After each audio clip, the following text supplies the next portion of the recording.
house is on the market for $700,000. Despite unlivable conditions, it's economically out of reach for many of us. Both interest rates and housing prices have been on the rise for years, forcing many to continue to rent. But what type of issues do renters face when they try to access long-term affordable housing? Increasingly, landlords are renting apartments through Airbnb, which is steadily displacing residents from many neighborhoods, and, critics say, driving up rents across the city. In Montreal, there are more than 12,000 Airbnb listings. Of these, almost 75% are homes and apartments, which could be used for long-term rentals. Airbnb presents itself as a way of sharing apartments, but this is not sharing apartment. This is taking apartments from the rental market. 12,000 apartments is a lot, considering right now there's a shortage of affordable apartments in Montreal. Tenants that have a small income a bit right now, so they will get kicked out of their apartment, and then the apartment will either be transformed into a condominium or into an Airbnb, or it will be Airbnb and after transform in a condominium. So Airbnb is a kind of a middle of the road profit. It, without any doubt, contributes in a very big way to the speculation we see right now and the uprise of the rental prices of apartments. The first consequences is the loss of affordable housing. Different studies have shown that Airbnb has these consequences, or using of Airbnb will have the consequences of increasing the rents in the surrounding area where it's used a lot. Airbnb is a really profitable way for landlords instead of just long-term rents. So it has this increase in pushing towards the hub, the rents for other people living in the area. So we have lost affordable housing because they have been transformed in Airbnb. Some tenants even got evicted. Some cannot just afford anymore living in their neighborhood because everything have been really expensive. With the pandemic, it has been reduced, but the amount is still really high, and some landlord could have just decided not to rent again the time that it passed and the time the tourism has come back. Airbnb is tempting for property owners, as the average listing on the website charges $127 a night in Montreal. And the average one-bedroom apartment in Montreal is being rented for $1,450. So if a listing at this rate is booked every night in a row through Airbnb, a landlord will be able to make their rent in less than 2 weeks. Any type of platform that are similar to Airbnb, there is more and more now, could be shown as more profitable. Airbnb doesn't only threaten affordability, but it also raises the risk of gentrification.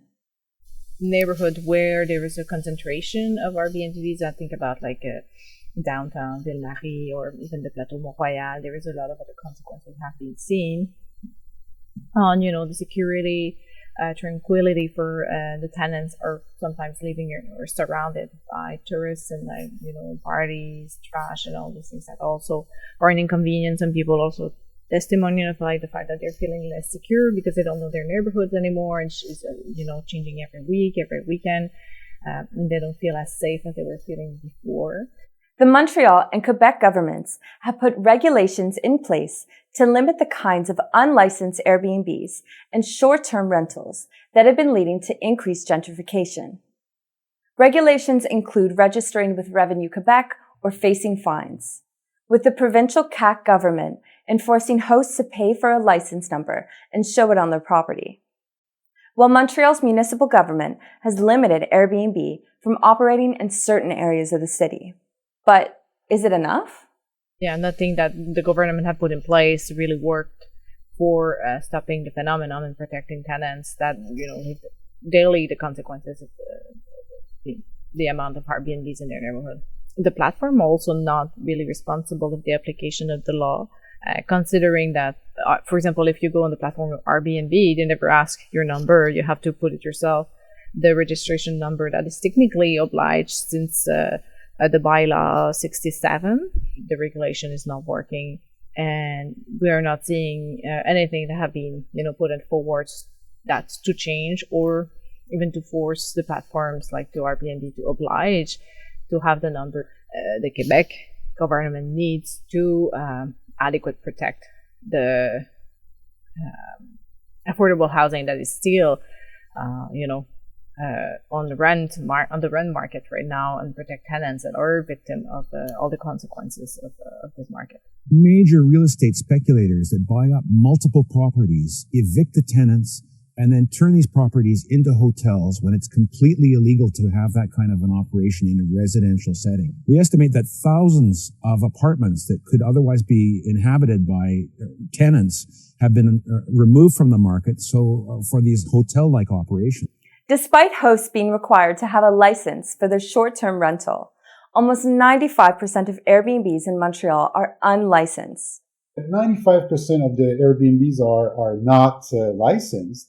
This means that most of these Airbnbs are in residential streets, streets where citizens will expect some kind of peaceful and harmony of living, not so much noise. There are some families or some elders, some people that need some peace in their life, and what they see instead is a tourist, very active, very noisy environment, and it poses all sorts of problems for relationships between neighbors.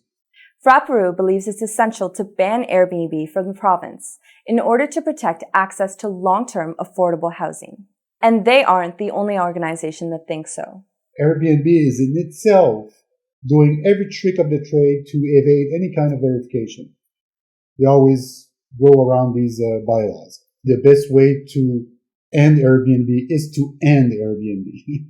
So to ban Airbnb, right now the situation is uncontrollable. There's no way to control the system right now, the Airbnb system. So that's why the Regroupement des Comités Logement and Association Locataires du Québec, which means all the housing associations of Quebec regrouped in one group, are asking to ban Airbnb or any kind of other platform that takes rental apartments out of the market.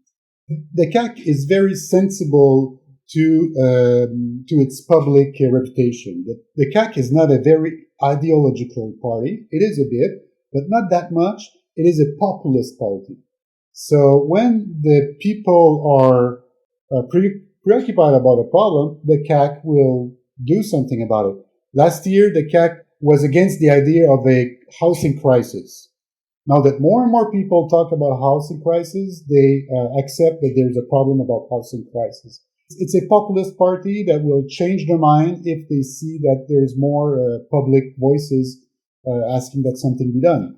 I believe that the CAQ will sit with our association and others to bring an end to this problem. But there's a lot of pressure to be put on the CAQ because we have to be aware of one situation, is that the voters of the CAQ are mostly homeowners. Do you think Quebec and the City of Montreal should ban Airbnbs? Let us know what you think below in the comments.